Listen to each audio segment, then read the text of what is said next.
Hey, welcome to the Bangers Only podcast. Thank you guys for stopping by, and make sure to follow us on SoundCloud and subscribe to our YouTube channel. We got new episodes coming out every Friday, so make sure you check it out. Hope you guys enjoy it. Quarantine needs to end. Just saying. I agree. It's gone on long enough. It really has. I miss having friends, if that makes sense.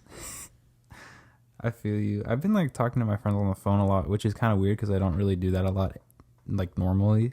Mm-hmm. You know what I mean? Yeah. And it's been good just having those conversations with people again. Yeah. That's pretty nice. I normally just talk to friends on PlayStation and stuff. But I haven't hopped on in 3 days, so Wow. yeah. Well, it is what it is. Good thing we got music, Exactly. Good segue. Yeah. Today is a special episode. So we normally do 2 artists in one episode. But this time we're talking about someone big who requires more time for discussion. And that artist is Frank Ocean, as you could see from the title of this episode. Yeah, it's not really a surprise when we announce who we're going to talk about. No. I feel like we should just say episode 5 and not even put in who we're talking about. Or, I don't know. Just confuse people. Yeah, it's funny when we start announcing them because they already know. Yeah. Yeah, they've seen it. That's why they're listening. But they make sure we're making sure that you know it's real when we say it. It's not clickbait. We're not messing around. Yeah. Okay, should we just get right into it? Let's hop into it. Okay. I mean, I don't want to spend too much time on his background because he has a lot of music we want to cover. Absolutely. But basically, he was born in Long Beach, California, just like Giveon, as we talked about earlier. He started out his career as a ghostwriter, actually, which is kind of interesting. It's actually really interesting. Yeah, I didn't know that. It just people who are ghostwriters are the most talented people, I feel like. Yeah. You know what I mean? I feel like you could do it too. I could, but I don't think I would want to. I know you don't want That's to the because we've talked about what your lyrics mean to you, and it's all this stuff from your heart, and it's weird when you try to give that to someone else. Yeah, it's hard to write something good for someone else because you're just then I won't get to say it. You know? But that project you helped me with for English, that thing slapped. Yeah, that was fun. That was really fun. About sentences, that was great. All right. Okay. Yeah. Anyways, he when he was 5, he moved to New Orleans, and that's where he grew up. I know that he went to college. He went to I think he went to 2 different universities in Louisiana. He dropped out, and he moved to LA and started to build up his brand as a songwriter, and that was in 2006. So he's been at it for a while. Obviously, do you know when he first released music? I'm pretty sure Nostalgia Ultra was his first project of independent work, and that was 2011. But there wasn't any singles or that came out before that, or he just said, here's my piece of work. Honestly, I didn't look back that far. Oh. I was just curious. I haven't just in my personal listening of Frank Ocean over the years, I haven't heard anything else. Maybe I'm missing stuff, but we're just gonna talk about his main 4 bodies of work in this episode because I think they're the most important ones for his sound. Yeah. Let's start off. So that kind of leads Nostalgia. us. Yeah, Nostalgia Ultra. His first mixtape. It's very much a mixtape. Oh yeah, 100%. It's self-released. And so what I found was that he wanted to make it after Katrina hit his hometown, which is really interesting. And I can see why such an event would kind of spark a project like Nostalgia Ultra, because it's full of nostalgia and it covers very personal themes like past relationships, and it's stitched together by a lot of various nostalgic ideas and such. There's interludes throughout that have video game sounds from when he was a kid, Street Fighter and stuff. And it starts out with a cover of a Coldplay song called Strawberry Swing. Mm-hmm. And I love that is the opener for this mixtape. I think it fits perfectly. Yeah, I remember when you sent me that song, I forgot, I was talking about an idea I had for a track we should have made. Remember? Yeah, I do remember that. And then you were like, "Oh, like Strawberry Swing," and I was like, "What do you mean?" And I was like, "What do you mean a strawberry swing? What the hell?" And you're like, "No." And then you sent me this. And I was like, "Oh crap!" Like, I don't remember what the idea you had was. I don't remember it either. I tend to come up with a bunch of random things, anyways. But it's fine. But I remember you sending me Strawberry Swing, and I was like, because I had never heard it before. You know, I had heard Novocaine, and I was like, okay. But I was like, whoa, like, this is Frank Ocean. It was just, like, entirely different from what I know Frank Ocean's, you know, his later music, like, the more recent music he's released.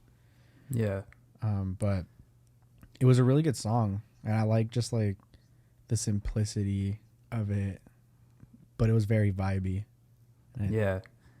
I mean, since it's a cover, he took a lot of liberties with, you know, the original song. Mm-hmm. And I think it introduces the whole nostalgia theme, like, very well. Yeah. And the way it ends with that alarm clock kind of slowly fading into the track. Yeah, that was the idea. Remember, I was like, bro, that was the idea. I was like, what if we just make a song where you're talking about everything going so great, and then it just ends abruptly with an alarm clock here. And then you sent me that song, and I was like, oh my gosh, he already did it. I was like, yeah, that's happening. But yeah, I think that's a great way to kind of tie that opening track together. And the album, the mixtape, it progresses in a few different ways, because like next up is Novocaine, which you said you had heard prior. And it's one of the singles. It follows his experiences with a girl who basically gets caught up in a lifestyle full of dangerous things and like drugs and stuff like that. And in order to follow her, he has to like do the same things. And it's just kind of that type of song. And in my opinion, I feel like Novocaine was a song like way ahead of its time. Yeah. Like if that song came on the radio today, it would be like, wow, this is really good. Like it would sound like music we all like to listen to now, but this was back in 2011, so 9 years ago he released that. Exactly 9 years ago, actually. But still, like I feel like it was just way ahead of its time, and you know, obviously, he's come a long way. You know.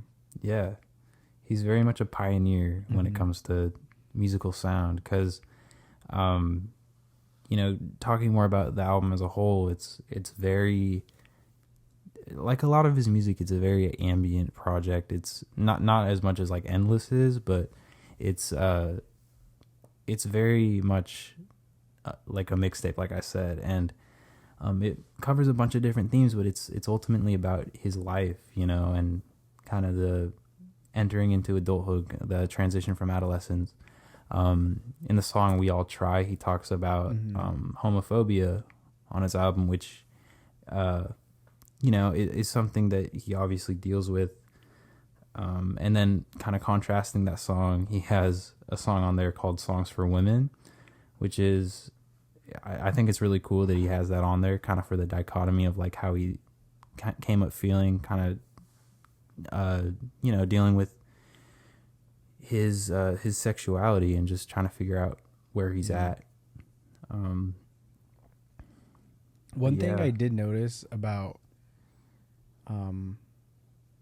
at least this project, we know the fact that it is a mixtape is just like every song has a different feel to it.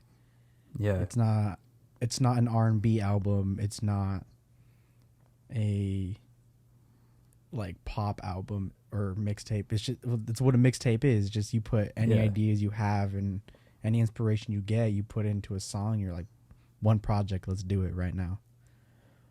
Yeah, And exactly. It's hard to, you know, characterize a genre for a lot of his music. Actually, that's why I'm not actually saying like, oh yeah, this is an R&B project, because it's not. I mean, I don't even know what genre I would say because it's all over the place. It's a yeah, it's mixtape, all like over you the say. place. I do like the skits he does. Yeah, Like when you look at it, you're like, dang, this thing's like 15 songs, like, 14, 15. And then you realize that like 10 of them are like less than a minute. You're like, oh. yeah, But in those minutes or even less, like, I think Soul Calibur was like 19 seconds. mm-hmm. Like there's like minimal music sometimes, but you're still trying to visualize what's going on and what he's trying to like portray with that skit. Yeah, And how it like relates from the last song to the next song. But I like Nature Feels. Nature Feels is a great song. It was good. It is. I like it. I don't know. I like the transition because in Soul Calibur, which was right before it, I believe it was right before it. He was like messing with a cassette tape, mm-hmm. and it's just like it's cool because like we're talking about this concept of a mixtape being just different genres, and like for me when I'm driving my car, I'll feel like 20 different moods, and I feel like back then they would use mixtapes and to be like, oh, I have a different feel. I'm gonna just change out the cassette right now and put a new one in. And I feel like that's what the visual he was trying to give us, which is cool. But now I can just like click whatever I want on my phone. It's fast. I mean, but kind of going off that point you just made, like as for mixtapes in general, I kind of see them as almost like a showcase for the artist. Obviously it's his first project, so he's showing off what he can do. And his songs, there are a few on there that kind of tap into the sound that he has now, and there are a few that are his past, and they're great that he tried, and it's great that he kind of shows us this type of thing that he can do. And when it comes to his covers or like kind of reinterpretations of songs, I think he does a really good job with that. Like for instance, on American Wedding, which is a remake of Hotel California. Mm-hmm. I think in the link that I sent you for the album on YouTube, it didn't include that song. I think it did. Oh, it did? Yeah, I think so. Oh. It was, you said. I'm looking at it right now. That's why. Yeah, American Wedding. Yeah. It's like it's less than a minute. Oh, it's 7 minutes. That's. Oh, really? I think the one I sent you was the wrong one, Loki. Damn. I didn't get to hear that. I mean, I have heard it because I think I've been listening to 2 different playlists on accident. Yeah. But I know what you're talking about. It's the Hotel California instrumental, but like he's singing on top of it. It's the same flow, but like different lyrics. Mm-hmm. It's a really cool song. He talks about not believing in love anymore, and like he talks about like a divorce, and like just the idea of not believing in love, and it's really interesting. He always deals with complex themes. I guess some of my favorite songs on here, I put down 3. Strawberry Swing, as we talked about, We All Try, and Songs for Women. Those are my 3 favorite. Yeah, I think I really did like Strawberry Swing. Mm-hmm. And then another one was Nature Feels. Mm-hmm. I don't know, it was just really good. I liked it. Yeah. And then the one he did with Tyler was okay. I liked it. Yeah. But like I don't know if that was like on the actual, was that actually on Nostalgia Ultra, or was it just like in the playlist? Wait, which one was that? Which one are you talking about? It just says Golden Girl because it was in the playlist. Or oh yeah. Wait. Hold on. I'm getting my because on the playlist it says it's a bonus track. Oh yeah, that's why I didn't remember that song. Yeah, I don't know. It might be on a different work, but I mean I liked it. It was in the playlist, so I liked it. Yeah, it's that the mixtape's very much an experience. He loves to do that when it comes to like blending his songs together with skits and interludes. Yeah. quite the experience. And next up, Channel Orange, which is his first major album, which obviously major success for him. And it was with Def Jam, I'm pretty sure. And it's clear that he feels more confident with this project, with Channel Orange. He explores more kind of like the indie pop and like funk R&B vibes on here. And he also said, I read somewhere, that he took more time to write the songs for it than he did with Nostalgia Ultra, where with Nostalgia Ultra he did a lot of it in his head. And contrasting with Channel Orange, he wrote more of the songs. And the themes kind of in this album, they remain focused on like a life which is complicated with love and drugs and overindulgence in this lifestyle that he has entered, and kind of his past, not so much his future, and also his present. And apparently I also read that the album is titled Channel Orange because of synesthesia, which is basically my sister has it actually. It's I don't want to say disorder because it's not really a disorder, but it's like, sorry, I don't know much about synesthesia, but you associate different things with a color. So like, say that whenever I think of you or whenever I see you, I think of the color blue or something like that. And so for him, he said orange is what he saw in the summer when he first fell in love, like with his first love. That's interesting because I know you're talking about the fact that, when people think of something, they can see colors. I know that some people, like when they hear a note, like when they hear music, like a specific note, they assign certain colors to that note. Yeah, exactly. And like they can tell like whether it's almost like perfect pitch, except colors, which is different. I don't know. Yeah. I think it's interesting how people have that. I feel like it's something you really can't train, but yeah, that's interesting to know that's why he named it Channel Orange.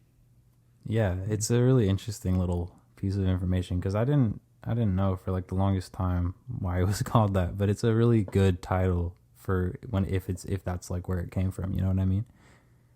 Yeah. I don't know. I think that's pretty cool. Yeah. I would have never thought. I was just like, oh, okay. It's just like, that's why. Yeah. The album was very well received, I think, by like a lot of people and critics. Won various awards. It's the album that put him on the map for sure. I mean, everyone knows the song "Thinking About You." Oh, like, yeah. Everybody that knows one that is song.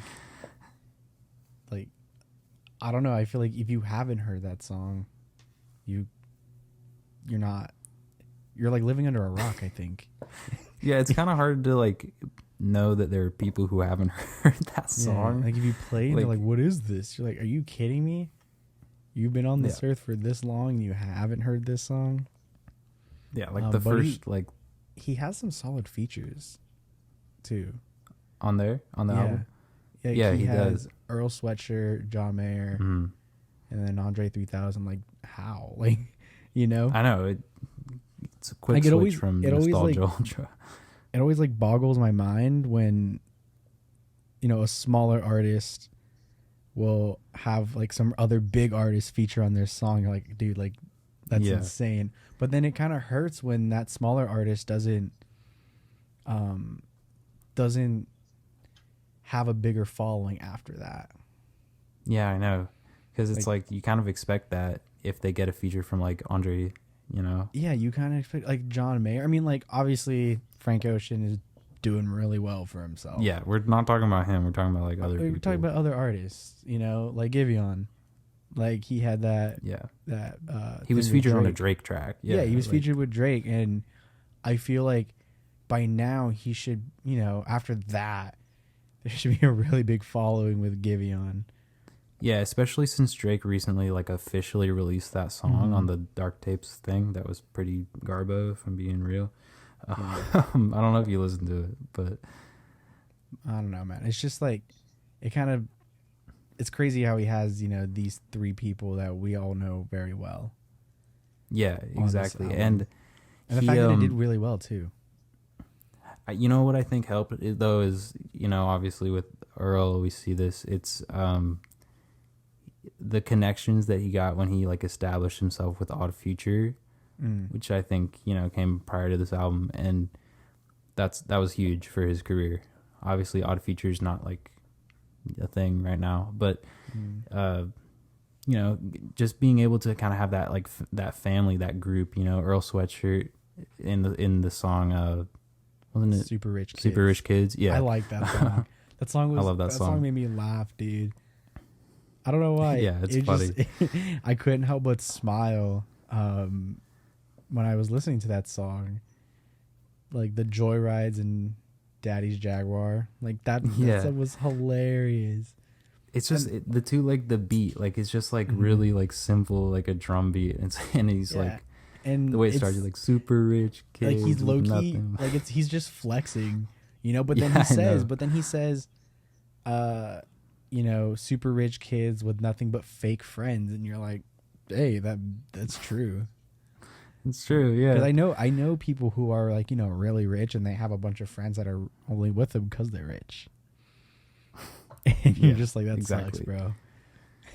Yeah, you know? That's the problem with being rich or famous, is that you're gonna get the bandwagon boys. Yeah. But yeah, there's so many great songs on this project. I mean, just the storytelling it takes a massive leap from Nostalgia Ultra, like especially with the song Pyramids. I loved Pyramids, bro. That track is amazing. There's so many ways you can digest that song too. You can take it very literally, or you can, you know, interpret it in your own way. Like there was a certain, I don't know if it was like a hook or like a bridge, but he was just singing the same thing for like 2 minutes. She's working at the pyramids tonight. Yeah, but like for me, when he's saying like, you know, she's working at the pyramid, in my mind I'm thinking, you know what, she's probably a stripper at the Luxor in Vegas. Yep. You know, and I'm like, all right, but then someone's probably like, I don't know, she could just be working at a pyramid, I don't know what that means. You know, but like it's that's what's so great about it, you know. Yeah, like but that's my interpretation, and that's why I thought, like, that's why I just love that song itself, because it's such a long song, and it's hard to keep attention for that long, and make every single movement of that song like cohesive and sound good, instead of like, you know, having 20 different ideas in 9 minutes. He fit like how many different like songs technically are in this one. It was like, I heard probably like 3 different like so they could be split up into 3 songs. Yeah, you could totally split up into 3 or 4, you know. But I don't know, I really liked it. I thought it was great. Yeah. I mean, yeah, like what I got, like my interpretation is like similar to yours. It's like, so like Cleopatra is like the prostitute or the stripper, and basically referring to her job as like working at the pyramids, you know. And it's also the song, like it goes from like perspective to perspective, like from his perspective, like the person who's receiving the, you know, sexual act from the stripper, prostitute, and then like I think later in the song it's kind of like the pimp prostitute relationship, and like then there's also like somebody who's like falling in love with the stripper, but it's like she's like a working girl, and it's like all these crazy ideas. I guess. I just love how you said like she's a stripper and she's a working girl, which is like, it's funny to like put them together, but I mean, like, dude, like, I mean, they work hard, they make money, you know, they make some bank. I'm not condoning or, you know, absolutely saying not to do it. But I remember I watched this movie called Varsity Blues. It's like this football movie. I haven't seen that. It's an old movie, and one day this group of like football players, they saw their teacher roll up in like a Benz or something, and they were like, how does she have that much money on a teacher's salary? Anyways, one night before a game, they snuck out and they were at a strip club, and they saw her there, and they're like, no way, you know, like That's how Damn. she makes her money. But like, you know, she's a working woman, like you said. But yeah, I don't know. I think Pyramids is one of those songs that it is a long song, but it doesn't feel like it's 10 minutes long. No, yeah, it goes by so fast because there's so much going on. Yeah, you feel like it's just, you know, a great you feel like it's you know, when you listen to songs that just cut perfectly into the next song, you don't even know the song changed. Yeah. That's how that song feels. It's just like, okay. Yeah, sweet. it's kind of just like that. It's like You're like, new it song, feels I like like it could it. be I'm with it. like so many songs or whatever, but like it's a great song. And also I think so some of my other favorite songs, obviously Thinking About You. Crack Rock is amazing. Yeah. I love Bad Religion and Sierra Leone. I think those are my favorites on there. I think my favorites were Pyramids, Super Rich Kids. I think there was one more. I don't know. I kind of liked Forrest Gump, man. Yeah, Forrest Gump's a classic. It was just good. Everybody loves Forrest Gump. That song is very popular. Yeah. It's Forrest Gump. Honestly, I think for me, like, I'm just thinking of, you know, Tom Hanks sitting there on the bench with his box of chocolates the whole time. Like, it's just great. It's just great. Even though I don't know how he managed to turn Forrest Gump into that song. Like, just to use the name Forrest Gump and not have that image in my mind. You know, not have that image not to have the whole movie in my mind while listening to that song. It was tough, but it was also fun.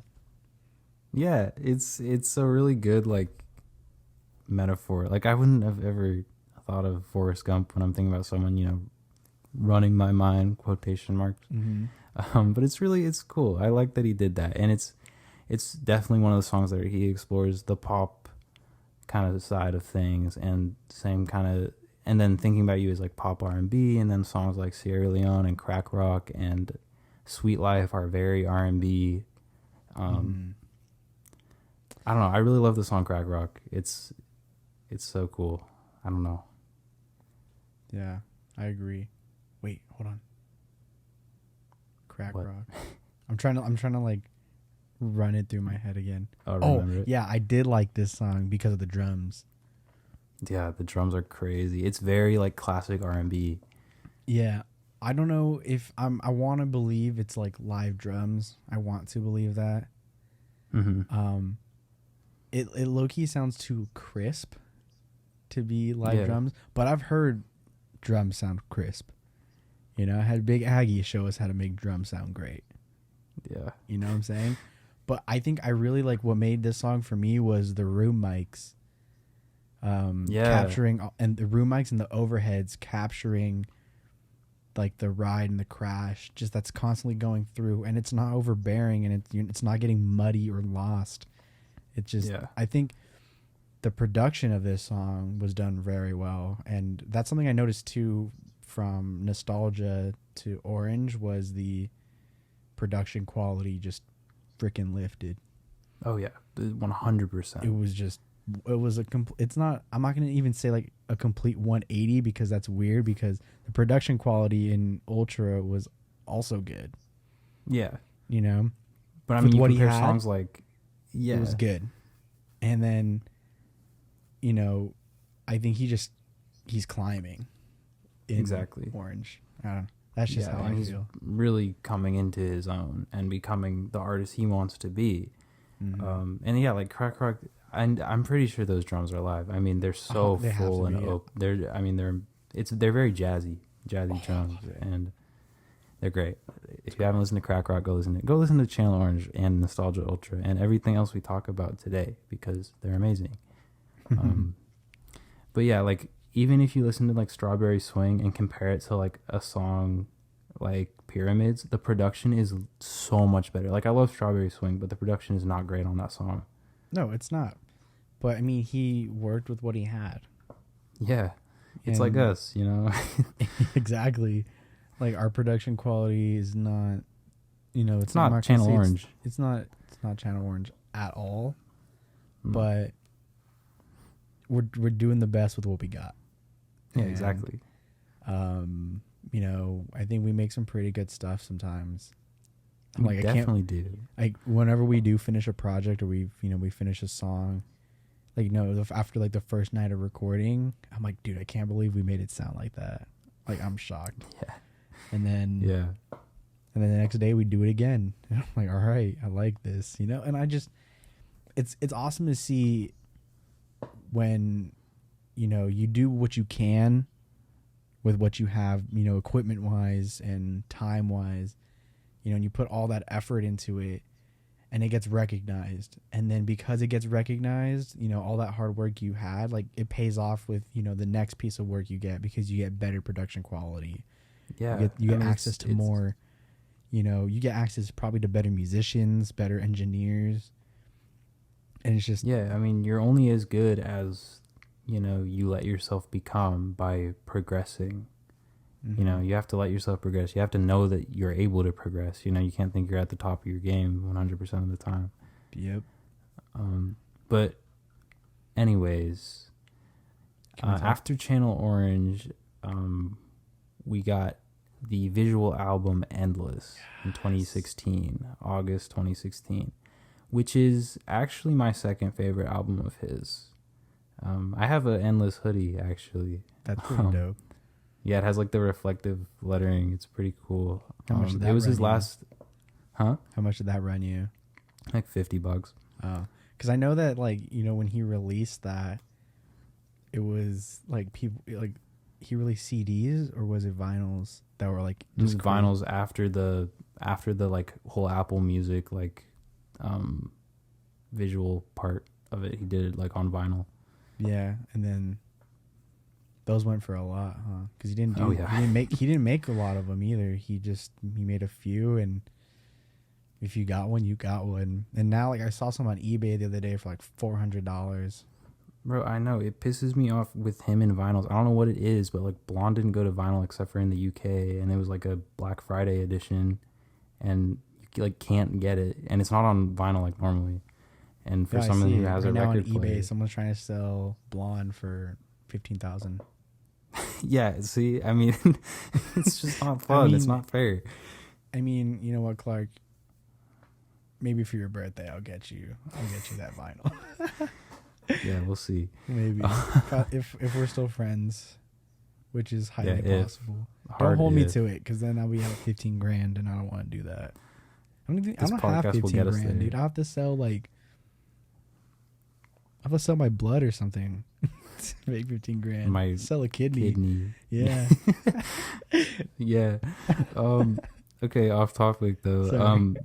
We're always off topic. But yeah, so Endless came out only like months before Blonde, because they both came out in 2016.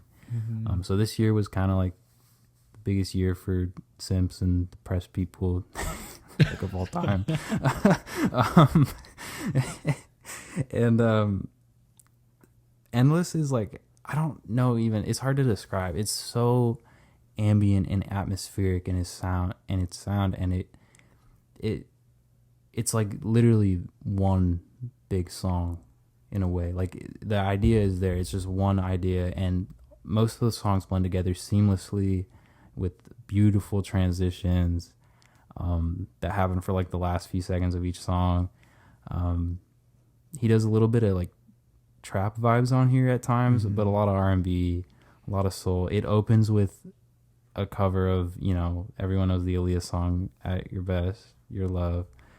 I mean, beautiful, just absolutely beautiful what he did with that song. Again, his intros are, I mean, come on.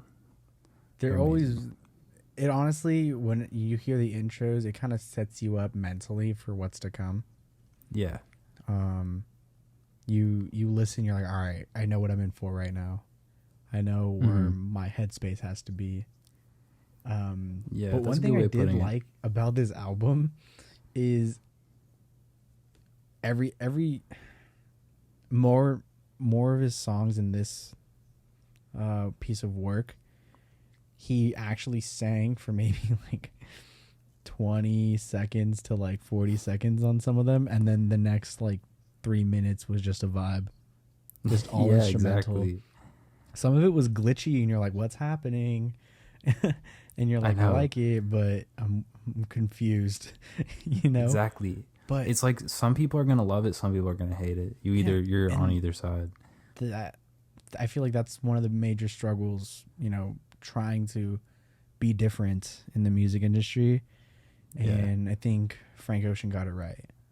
Oh yeah, I And totally agree. I'm not even gonna say he got lucky, but I think he did it in a way that people had never, not that they'd never seen it, but it was also artistic, and people who, you know, don't really listen to music for that artisticness, they were even able to appreciate it. And Yeah, I totally agree. Because it's also, I mean, it's like a movie. Like, it is. without even watching the visual part, it's like it's so cinematic as a piece of music. Yeah. It was hard. It was hard to listen to just the playlist because, you know, I'd be vibing with the song and then a You get mad. commercial for like Charmin would come up. And I'm like, wait, that's not part of Endless. know. What's happening? I was worried that would like take you away from it, so I like downloaded it, you know, on my phone. Yeah, it definitely took me away. It definitely hurt the experience, but I feel like I was able to overcome it by just like turning off the speakers real quick, you know, on my interface, just like turning them down and then clicking and just trying to keep the melodies and all my thoughts together for like the 10-15 seconds I had to watch until I could skip the ad or 5 whatever, and then I turn it back up real quick. So that's how I beat it. It was tough because sometimes I'd have to watch like a 30-second ad that I couldn't. I know. And I just, That's why I got that ad block, bro. You gotta get that ad block. I'm good. I really wish this was a digital release, like it was on like Spotify or somewhere else, to like not get these ads. Yeah, I know. It's kind of frustrating for people I can imagine who like don't illegally download music like me. But I feel like it could also discourage people from continuing to listen. Like when you get to the skits, like the ones that are 12 seconds, you don't want to listen to 12 seconds of just confusion a little bit for like another 30-second ad that then leads into another like 30-second skit followed by another ad. Like that. Yeah, that's the good part point. that was frustrating to me, was I couldn't get the full experience. But then the ones that would work was like it was just an amazing experience there. because it's short too. It's only like a 40-minute project. So like if you sit down and like don't have ads and you like listen to the whole thing, it's truly amazing, and like it's very different than anything else that he's put out. And like if you love just like the pop stuff, this isn't gonna be for you, I don't think. No, not at all. But as for my favorite songs on there, obviously At Your Best You Are Love is one of them. Xenons, even though it's only 30 seconds long, I love that little snippet or whatever. I just want more of it. I love the instrumental. I love what he does on there. And then I hope the transition for these ones worked for you, because they're amazing. From Slide on Me to Sideways to Florida, it's like that 3-song transition. Incredible. Sideways. Okay, yeah. Like, I don't really remember if it worked for me. But I do have notes on like Slide on Me. I have notes on all the like some of the songs with like the production part. Okay. But I'll give it another listen to hopefully it works for me. Cause I wouldn't expect, you know, after only listening to it once or whatever, like it fully, you know, works, you know. But for me at least, like if you know, like if you're listening and you've heard this, like you know what I'm talking about. And if not, go listen or try turn ad block on, you know. But Slide on Me to Sideways, incredible transition. Like I don't know who produced that, but it's so fun to listen to. Honestly, it's like another very ambient cinematic transition. It's just an A1 little group of songs in there. And then Rushes is one of my favorites on there too. It's a very, emotional track, but Higgs is my favorite song on there. Higgs was good. I don't know why. It's literally just him and a guitar. It's just, and dude, it was beautiful. It's incredible. I had to listen to it a few more times to get the meaning of it down, so I could explain to everybody. But it essentially follows the idea that Frank he's giving so much to someone who will eventually, inevitably leave him. He's basically preparing them to leave. He's grooming them to leave, which is just such a sad idea, like he's loving the relationship or whatever, he's having a great time in it, and it follows this idea for a while, but he eventually has to let go of this person, this lover, and he has to surrender to the idea of them no longer being in his life. And that song is just, from me just saying that, it's just sad. Yeah. And it's beautiful. It's a beautiful song. And there's something so powerful about the song itself, in my, production brain, my mind, because there's not a lot, there's no distractions in the song. It's guitar and Frank Ocean, and she's just going. And like for me, I love those songs where it's like one instrument and vocals, because you really get to see how they complement each other, and to get that right production wise is tough, because you don't want the vocals, the EQ of the vocals to clash with your guitar. And if you have a really if you have a singer that has a lower range, it can hurt with the lower like the lower frequencies of the guitar. Right. And just getting that right is hard, and I've tried it so many times, and sometimes when I get it, it's by accident. I'm like, whoa, okay, that works. Yeah. And you've recorded, people with just the guitar and them singing. And so you obviously know, like, with just the guitar, a guitar, if it's your, centric piece of the song, it's very hard to get it right because of all the non-guitar sounds that come along with it. So, like the slides, picks, the slides, your finger, your plucking. If you want to adjust, like if you're adjusting how you're sitting in the middle of playing, sometimes that'll get picked up. Yeah, exactly.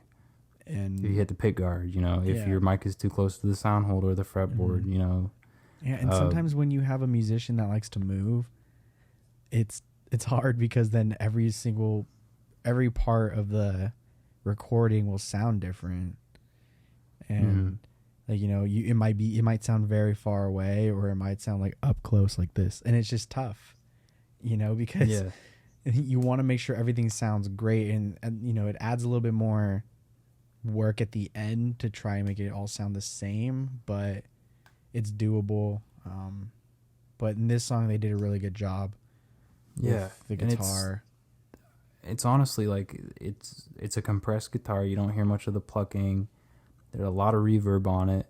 Same with his voice. It's, again, very ambient. That's kind of the whole theme of this project. But they let the slides stay, which is great. I love it. And the slides work really well with the reverbs too. Like the reverbs carry the slides. Exactly. And it's so hard personal. It's hard to get reverbs down too. Yeah. I mean, if you get good plugins, like you can get them down easy, but yeah. But still, on a guitar, it's not any simple task. And also, like, there were certain parts of the song where, like, you knew the guitarist was barring, like a chord and you could hear a slightly muted pluck, and like it just humanizes it. And it's obviously it's an imperfection, but it works so well. It's beautiful, man. It was a really good song. And for me, I think what I liked about this piece of work, Endless, was the the creativity behind a lot of the songs and how they utilized different instruments and different techniques throughout the tracks. Like for me, I think the one that stood out the most was, or two of them was In Here Somewhere and Slide on Me. And I like Slide on Me because, one, it's a beautiful song. Two, you can hear it has an acoustic guitar to the left, it's panned to the left, and then you have a very subtle guitar riff going on the right side, and it complements each other so well. Yeah. And again, the EQs for that is very hard to get because it might sound too dark on the left or too bright on the right, and that'll really mess up the whole recording. But like whoever mixed and mastered that track, like props. Yeah, this whole album, whoever mixed, like, yeah, whoever did this too. And then for me, for In Here Somewhere, I liked how it's literally just like an instrumental with a very heavily processed like vocal sample that's just on repeat, which is beautiful. And the vocal sample, like you can tell it's processed, but it's not muddy. It's very clear and it's not overdone. The song doesn't get boring, and I feel like the 808s are perfect. Like if you know what 808s are, they're perfect. And I like what they did with the hi-hats, how they had like the swelling effect with them. And I've done it with hi-hats too, where I take the hi-hat sample and then I reverse it so it swells up to that. And I feel like that's what they did. I feel like they just stacked a bunch of hi-hats, with their audios reversed, and then that's how they got that. But then they paired it with a normal hi-hat, and that complemented it. Complemented it. I don't know. Complemented it. They complement each other, and it was creative and genius. It's a pro tip from Adrian. Reverse your drum samples, your sounds. And you get different effects. It's cool. Literally anything. When you reverse audio samples, and then you can pitch them down, pitch them up, slice them. It's just so much you can do with like one thing. Yeah, like I love loading up even just like the simplest hi-hat sample into like the EXS-24 in Logic, and like you can create a zone, and you can make it literally like the whole piano roll. Yeah. And so like if you want to have like one of those, like a trill where it starts at like a really high note and then it comes down, like that's always really fun to do too. Yeah. I just feel like the creativity in this whole piece of work was just phenomenal. And it was a lot of ideas that I have never heard. A lot of, very innovative. Yeah. Oh yeah. Very 2016 too. Very different. Yeah, in 2016, like that's like obviously Frank Ocean is, we've said it before, he's a pioneer for this kind of music. And a lot of people I think kind of put him in the category of being like an R&B type of musician, but I feel like he's more like experimental with what he does. He's able to have his own R&B sound, and like put his own stamp on that typical. Yeah, it's hard to describe what he does. It's hard to characterize his genre because I don't want to say really it's like one. Indie music, Because indie music is very diverse. You can classify a lot of things as indie, but this is like indie pop, R&B, all mixed soul into trap, one. Techno. There's everything, bro. It's everything all into one, and he makes it all work so cohesively. Yeah. Yeah, and then we all know what's next. I mean, exactly. Come on, like it's hard to like. I don't know what time we're at right now. With this, we're at 49 minutes. Holy 49. Shit! But it's Blonde. It's Blonde. I mean, there's not even much. If you've listened to Blonde, like you know what I'm saying when I say it's, in my opinion, one of the greatest albums of our generation, of the past 20 years. You know, Dude, it's great. I mean, it's, yeah. I remember it's listening to this Blonde. when it first came out, and I didn't really have the, you know, the knowledge and the, I guess, what are they- Musicianship prowess. yeah, I didn't really have the mindset of like listening to music for, you know, what they're talking about production wise. You know, this was in 2016, dude. I was only 16 years old. Yeah. Now, I mean, was worried about football and stuff. You know, I was just like, Yeah, oh, we I'm got with you. music. All right, I'll put it on. Whatever, I'll listen to it. I wasn't trying to dive deeper and understand what's going on. And yeah, I definitely didn't appreciate it fully until I was a little bit older.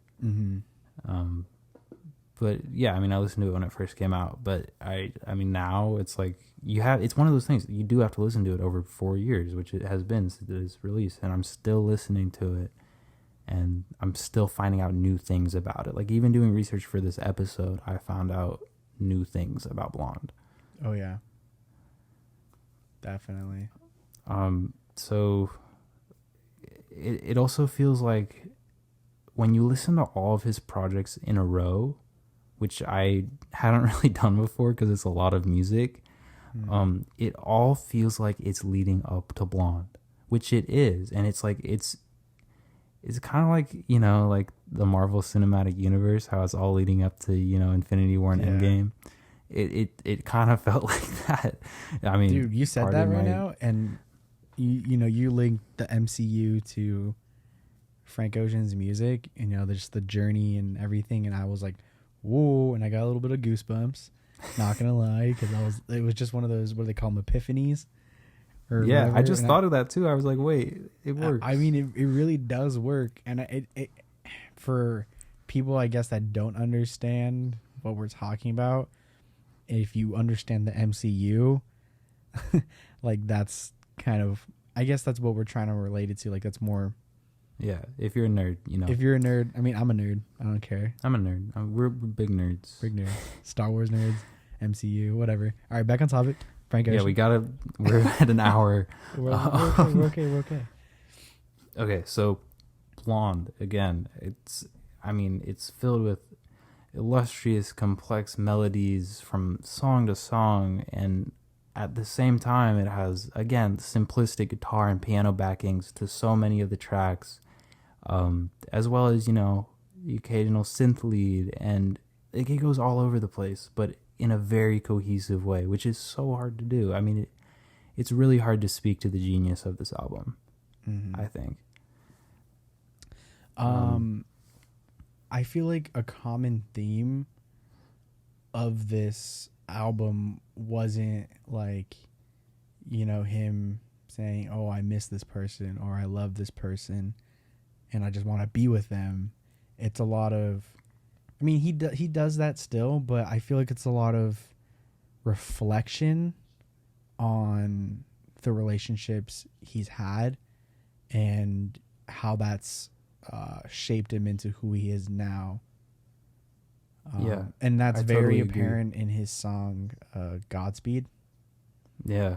And I feel like that one, I feel like Godspeed kind of like takes everything he's kind of talked about and just is like not like a thank you to everyone he's been with, but just like a reminder that's like, it's okay that you break up with people, you know, and you got to move on, but just remember that, like, you know, what you learn from there is going to help you in your future relationships.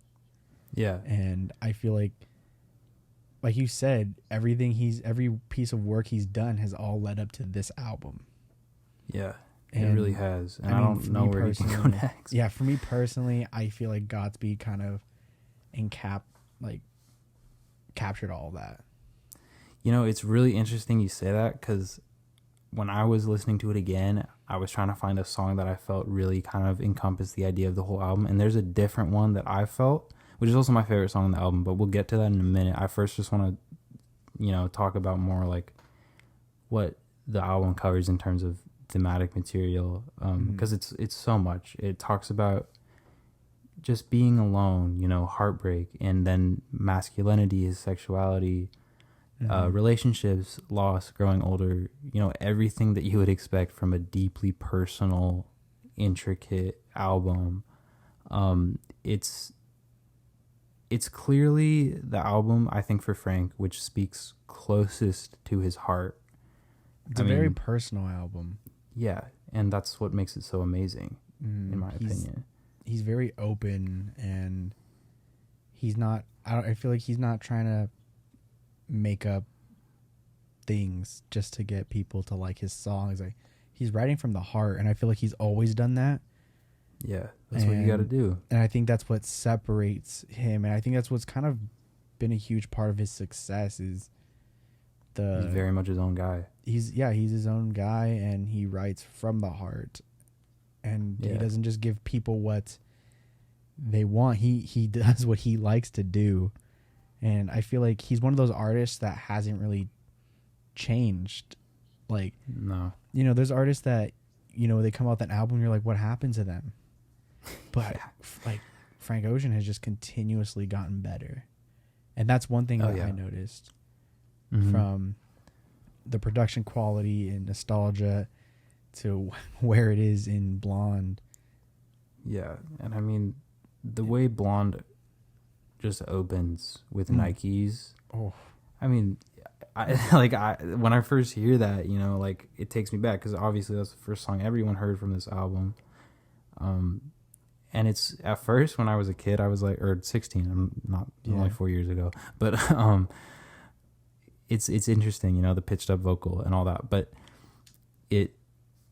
I love it because it harkens to the final track on the album and all that, but it talks about, you know, superficial things and just the life that he is living now, and then it goes into, you know, a relationship with, you know, somebody who doesn't love him, you know, or he's having an affair with somebody, all types of things. But, you know, that's one of my favorite songs on there.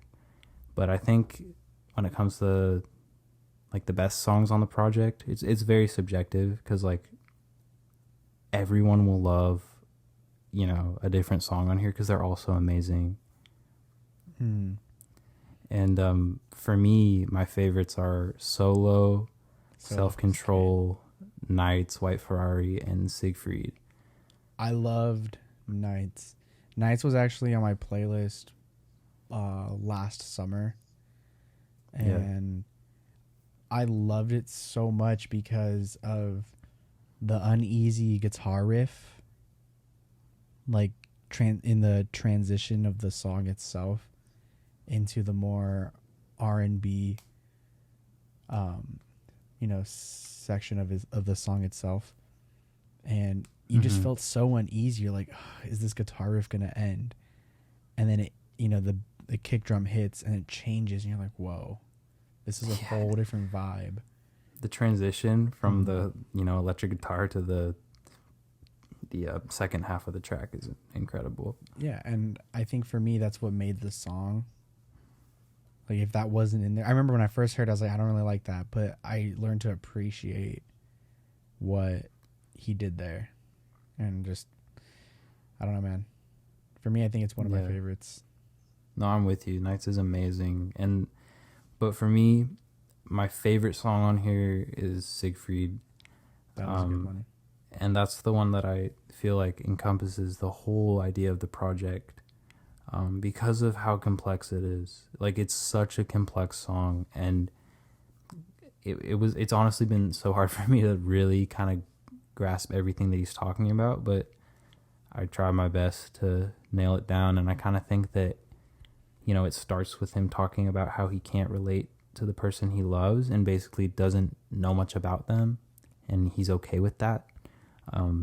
And he talks about not being able to relate to people or his peers, as he says, and it's hard for him to enjoy the lives that they enjoy, and how he lives, like, basically how the fame has been haunting him, especially for an LGBTQ person.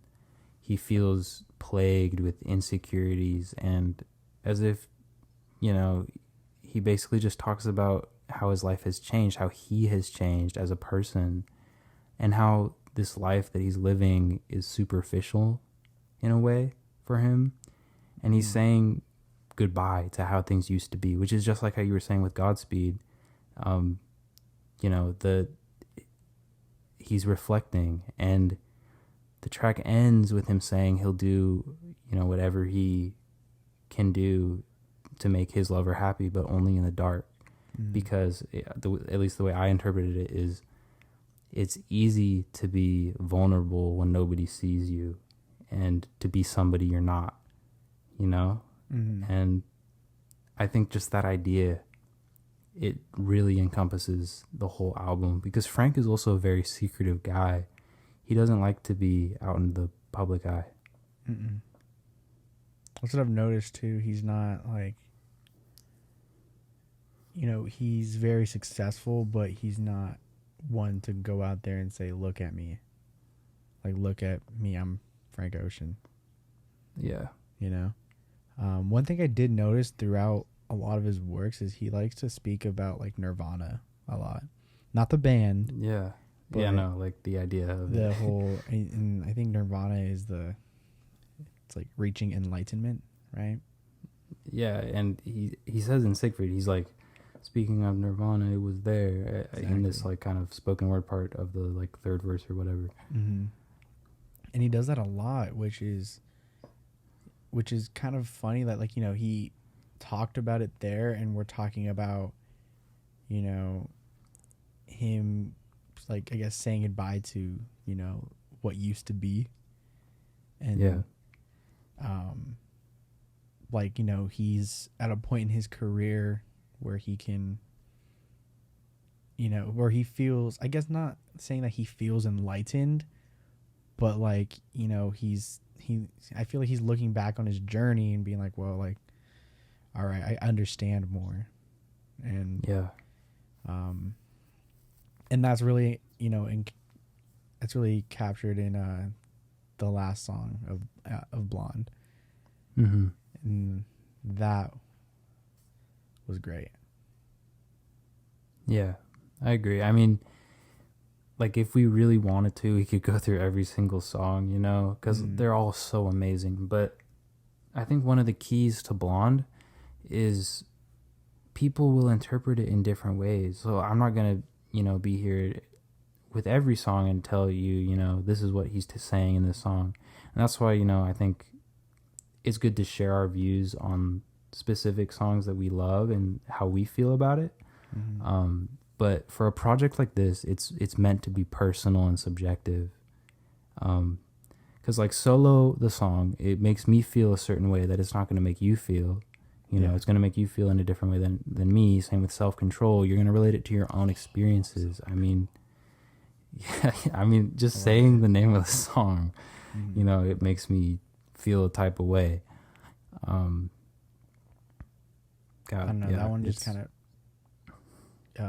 Self-Control felt like, you know, I interpret it differently. I relate it you know, to my life and how it makes me feel. You know, I try to put myself in that position. Yeah. Where, you know, he's singing from. Me too. But yeah, man, I mean, I feel like this was, it's probably tied for me with Endless. Really? Works. For me, I feel like it's tied. Because I didn't know you liked Endless that much. No, I did. I really did. And I mean, I feel like Endless would probably be my number one if I got the full experience. Dang. You know? Yeah. I really wish you did. And I feel like that's why they're tied. Yeah. For me, because I love the creativity and the ideas and the imagery you get from Endless, and then the relatable songs and you know, ideas in Blonde, and the what is it, like the personal of aspect of Blonde. I think that's why they're tied for me. I agree. I mean, also just all of his projects take so much time to listen to Mm-hmm. and to fully, understand for yourself and from your own perspective and to fully appreciate. I mean, like we've said, we didn't love the projects as much when we first heard them as we do now. Mm-hmm. And like I remember showing a lot of my friends certain songs from these projects or even the whole projects for the first time, and a lot of times they're like, I don't know how I feel about that. Like one time I had a long car ride with one of my friends. His name's Marcus. Shout out. But he hadn't heard Endless, and I played it the whole thing for him in my car, and we were just sitting there in silence the whole time while we were listening to it. And because he's a pretty big Frank fan, but he hadn't heard it, and he was just very much like, wow, that I didn't expect that. There's a lot of stuff that I was unsure about, there's a lot of stuff that I didn't understand. And that's kind of the point. Like it's fun to dissect these things and go in deep, and the better you get your own personal understanding for it, the more it's going to make you feel. Mm-hmm. I think we should close. I just want to talk about the last track on that album, the big one. It was like 9:24, and that's Oh yeah. It was 9 minutes 24 seconds, and that's there's a reason for that. For it to be, I don't know if you knew this. Did you know why it's like 9:24? I didn't. And I looked it up because I wanted to know like why it was so long. I wanted to learn everything about it, and basically, the song at the end of it's a huge skit, and it's just like these kids talking, and they're just like having conversations, and it's really interesting. They're talking about superpowers, and they're asking like, Yeah. about what talents you got. They're just having conversations, and it's like, it's interesting. And then at the end of it goes, how far is a light year? How far is a light year? A second, 1,000 years. And then, the reason for that is because a light year is, the equation for that is, I think it's like around like 9.4 times 10 to the 12th power. And, which that relates, I think if you like do the math or something like that, it goes to 9.24. Where the song's That's like crazy. I had no idea. That's how it relates. It's supposed to be like the closest to like the speed of light. That's so cool. And then it turns into the metaphor of of his career of, how far have we come and how far will we go? Yeah. And that's that's a quote. That's not my interpretation. I'm reading, that metaphor. Yeah. But like that's basically the ending of why. Like, that's why the song is 9 minutes and 24 seconds long, is to ask that question. Dang.